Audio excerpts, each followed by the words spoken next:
Primeiro mistério gozoso, a Anunciação e a Encarnação. O anjo São Gabriel anunciou, por embaixada de Deus, a Maria Santíssima, os desígnios do Altíssimo a respeito dela, ou seja, de a tornar mãe do Salvador prometido e esperado. Ela, por sua parte, expôs uma dificuldade, a seus olhos intransponível, para poder dar seu assentimento a tal escolha. Ela havia feito voto de virgindade perpétua. Mas São Gabriel lhe dissipa as nuvens do Espírito, dizendo-lhe que sua maternidade se realizará por única e exclusiva ação divina. Diante de tal afirmação, ela não titubeou em submeter-se, com plena fé e confiança, ao plano de Deus sobre sua pessoa. E, incontinente, a segunda pessoa da Santíssima Trindade, o Filho, assume a natureza humana, que fora criada por ele, juntamente com o Pai e o Espírito Santo, nas sagradas entranhas daquela que, a partir desse momento, seria a Mãe de Deus, pois a pessoa daquele homem que ela gerara era uma pessoa divina. Segundo mistério gozoso, a visitação.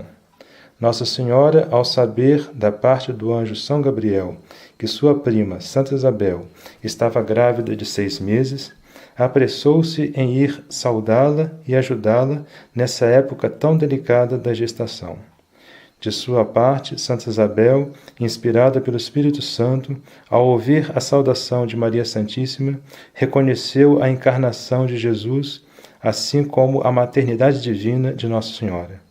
No mesmo instante, São João Batista, ainda no interior de sua mãe, recebeu o grande dom que Nosso Senhor veio trazer ao mundo, a participação de sua vida divina pela graça santificante.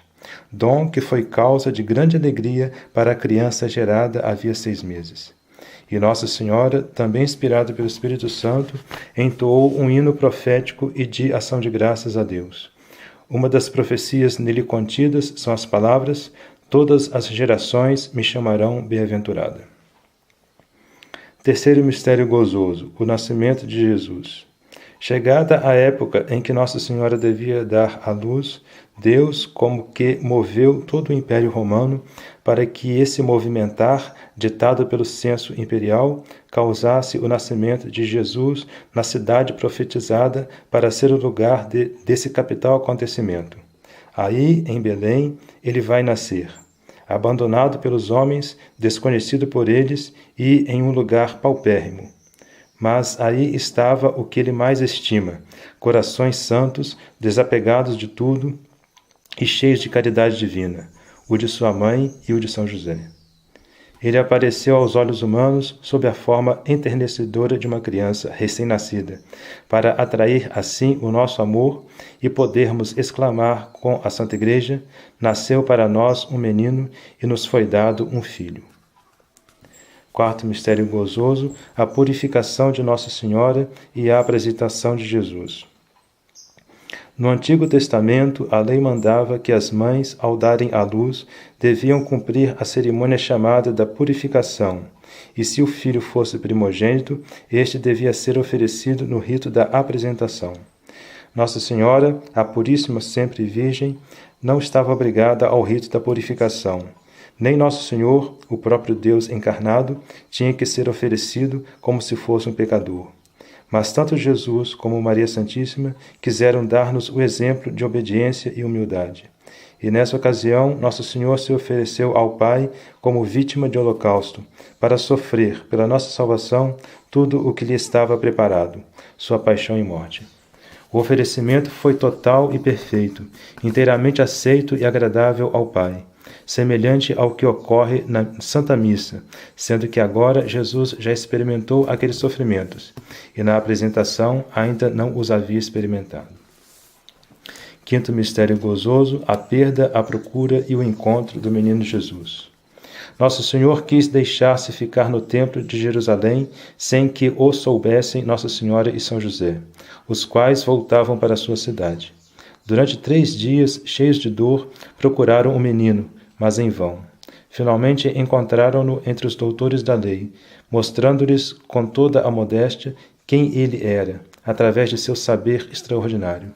E ele, com palavras enigmáticas, disse à sua mãe uma verdade que hoje podemos aplicar às nossas igrejas que têm o Santíssimo Sacramento. Sempre que quisermos achá-lo, lá o encontraremos, ocupando-se das coisas de seu Pai e pronto a dar-nos audiência a todo momento.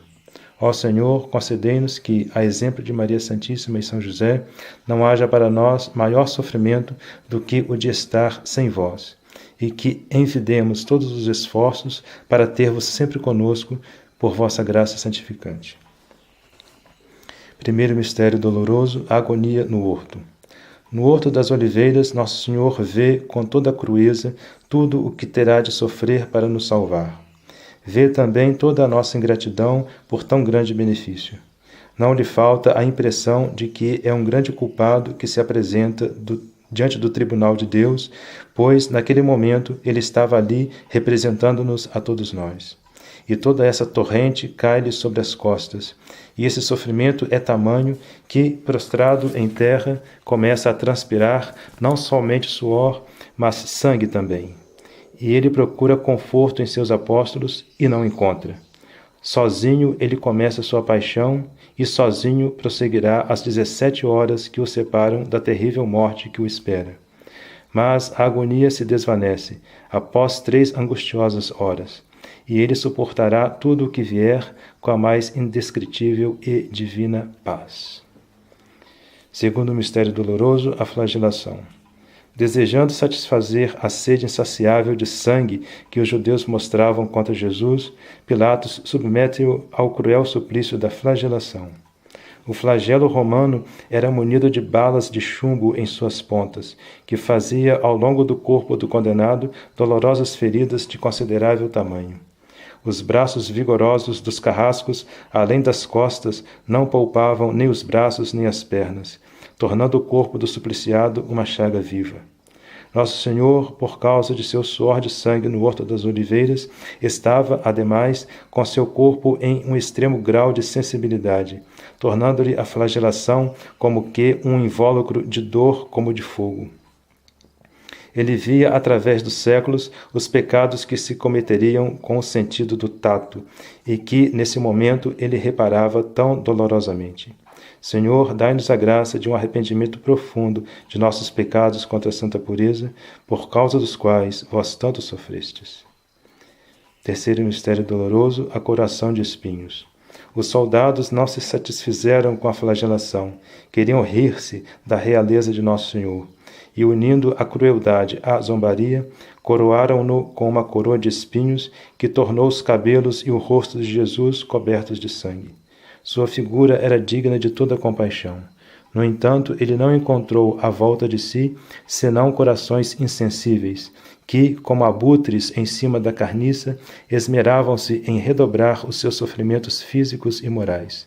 Bofetadas, pauladas e cusparadas se seguiam incansavelmente.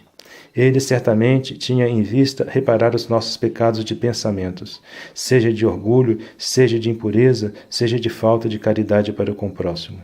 Senhor, dai-nos a graça de um sincero arrependimento de nossos maus pensamentos que tanto vos fizeram sofrer. Quarto mistério doloroso, o caminho para o Calvário. Jesus levou sobre seus ombros o instrumento do qual penderia e no qual estaria fixado com grandes cravos, através das ruas de Jerusalém, diante de todo o povo, desejoso de sua morte. Se caminhar para o lugar da pena de morte já é algo terrível para um condenado, que será fazê-lo nessas circunstâncias em que Nosso Senhor se encontrava? Seu corpo extenuado vai tombar violentamente várias vezes sob o peso do patíbulo. Sua gratidão se revelará ao deixar seu rosto impresso no véu da Verônica. Sua compaixão se mostrará heróica nas palavras que dirigiu às filhas de Jerusalém que encontrou no caminho. Sua fortaleza de alma se fará patente ao continuar vivo após ver os sofrimentos indizíveis de sua mãe. E, por fim, o seu desejo, muitas vezes incompreensível para nós, de que participemos de seus sofrimentos, se manifestará na ajuda prestada por Simão Cireneu. Quinto mistério doloroso, a crucifixão e morte de Jesus. Chegando ao Calvário, Jesus é pregado à cruz com grandes cravos, dos quais ele vai pender durante 3 horas, sofrendo uma agonia terrificante, mesclada de falta de ar, cãibras em todos os músculos do corpo, dor insuportável dos pregos atravessados em suas mãos e pés, suor abundante em todo o corpo e sede abrasadora. Ajuntando a tudo isso os sarcasmos dos circunstantes e a vista do sofrimento de sua mãe, completam o cortejo de sofrimentos que precedem a dolorosa separação da alma e do corpo. Os céus se vestem de luto com uma misteriosa escuridão durante essas 3 horas. E após o desenlace final, vários prodígios se verificam, entre eles o impressionante terremoto que vai fender a rocha do Calvário. Mas o mais impressionante é que nesse momento foi transposto o abismo que separava o homem de Deus. A honra de Deus foi reparada, a humanidade foi resgatada e o demônio foi vencido. Primeiro mistério glorioso, a ressurreição. Maria Santíssima estava a ponto de morrer de tanto sofrimento em rememorar as cenas horríveis que ela presenciou na paixão e morte de seu divino Filho. Mas Jesus veio em seu auxílio, pois ainda não era chegada a hora de ela partir desse mundo. Nosso Senhor ressuscita no domingo, ainda cedinho, antes de completar 3 dias após sua morte, e vem reavivar a mãe dolorosa. A alegria substitui a tristeza, e a vida retoma seu vigor em lugar da morte que se aproximava. Para todos aqueles que amavam Nosso Senhor, esse dia de domingo se tornou o mais importante do calendário, pois viram-no novamente vivo, para não mais morrer. Apesar de seus sofrimentos, Maria Santíssima unicamente não havia perdido a fé de que se realizaria a ressurreição de Jesus. Dai-nos, Senhora, a graça de termos também uma fé firme e profunda. Segundo o mistério glorioso, a Ascensão. Jesus ainda ficou 40 dias com os homens depois de sua ressurreição, antes de subir ao céu. Deu suas últimas instruções aos apóstolos para a organização da Santa Igreja. Completados esses dias, estando ele sobre o Monte das Oliveiras, rodeado de muitas pessoas, elevou-se da terra, abençoando a todos os presentes, até sumir por detrás de uma nuvem. No céu, ele foi colocado no mais alto grau de glória que lhe era devido em razão da união de sua natureza humana com sua natureza divina. E no paraíso celeste ele é o intercessor necessário entre nós e o Pai, nosso advogado junto a ele e o Rei Supremo de todos os homens, povos e nações. No céu, ele ainda continua a se oferecer como vítima de holocausto a cada santa missa que se celebra sobre a terra. O seu amor por nós não tem limites, e quisera sofrer novamente tudo o que suportou em sua paixão e morte, se isso fosse possível. Na cruz, ele nos adquiriu os méritos de que necessitamos, na missa ele nos aplica. Terceiro mistério glorioso, o Pentecostes. 50 dias após a ressurreição e 10 após a ascensão, estando os apóstolos reunidos com Maria Santíssima e muitas outras pessoas no cenáculo, Deus se dignou elevá-los ao mais alto grau de santidade, colocando-os em um estado em que os dons do Espírito Santo passam a ter uma ação frequente em suas vidas. Esse milagre da graça se manifestou externamente através de línguas de fogo que pousaram sobre as cabeças de todos os presentes. Esse símbolo escolhido por Deus encerra o significado dos benefícios recebidos nessa ocasião. Assim como o fogo ilumina, aquece, consome e se eleva ao alto, assim a graça que lhes foi concedida iluminou suas inteligências para entender profundamente as verdades divinamente reveladas, afervorou-os na caridade para com Deus e para com o próximo, consumiu neles a inclinação para o pecado e elevou suas mentes à mais alta contemplação e desejo do céu. Concedei-nos, Senhor, semelhante graça. Quarto mistério glorioso, a Assunção de Nossa Senhora. Maria Santíssima ainda viveu algum tempo sobre a terra após a morte de seu divino Filho, mas finalmente chegou sua hora de partir para uma vida melhor. Ainda que não possuísse o pecado original, participou, assim como Jesus, de uma das consequências da queda de Adão, a dolorosa separação da alma e do corpo. No entanto, à semelhança de Nosso Senhor, ela não permaneceu muito tempo no sepulcro, mas, sem sofrer seu corpo a corrupção, ressuscitou e foi elevada ao mais alto dos céus, acima de todas as criaturas, tanto humanas quanto angélicas. Essa subida triunfante foi um acréscimo de alegria indizível, ainda que acidental, para toda a corte celeste. Obtende-nos, ó Senhora, de vosso Filho, uma santa morte, que será a garantia de que no juízo final teremos uma ressurreição e assunção semelhantes à vossa. Quinto mistério glorioso, a coroação de Nossa Senhora. Nosso Senhor quis dar à sua mãe um domínio supremo sobre todas as criaturas, ainda que esse domínio esteja submisso ao dele. Agora, após Jesus, ela se tornou medianeira necessária entre Deus e os homens, e todo o universo obedece ao seu menor desejo. Os anjos a servem, os demônios a temem, e nós devemos amá-la como nossa rainha e nossa mãe. Quem ama se alegra com a felicidade do ente amado, pois então devemos alegrar-nos com a felicidade de Nossa Senhora e lhe dirigir as palavras de São Bernardo e de toda a Santa Igreja: ó clemente, ó piedosa, ó doce sempre Virgem Maria.